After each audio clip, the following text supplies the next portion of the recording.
энэ бичгээр эмийн жорыг бүрдүүлэх нь өөрөө иргэдэд нэг талаасаа бол одоо хүн суртыг үүсгдэг.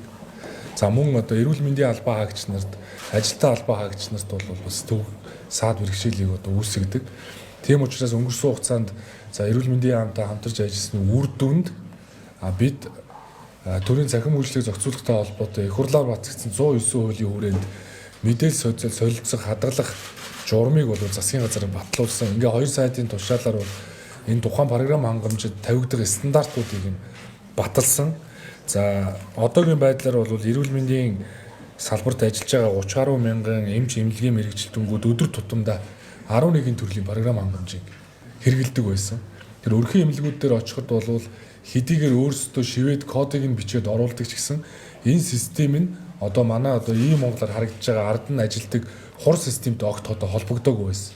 Тэгэхээр өнгөрсөн хугацаанд бол бид нар хувийн хвшлийн 7 компани аж ахуй нэгж байгууллагуудтай хамтарч ажиллаад энэ мэдээлэл солилцох боломжийг нээж энэ эрүүл мэндийн цахимжилтыг одоо ажлыг илүү одоо үр дүнд хүргэлээ. Тэгэхээр та бүхний харж байгаа дээр одоо ийм Монгол руу ороход яг натратын сан бүртгэгддэг байдаг шиг эмийн жор гэдээ орно.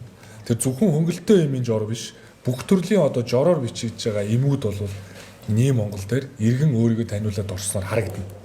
За ингээ эмийн жор руу орохоор бол 1 жилийн хугацааны эмийн одоо архив нь хадгалагдсан байна гэсэн.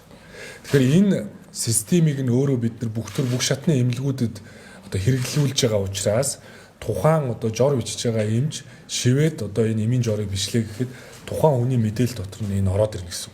Тэгэхээр энэ мэдээллийг аптектээр очиж үзүүлээд тухайн одоо хэрэглэгч бол энэ эмээ авна.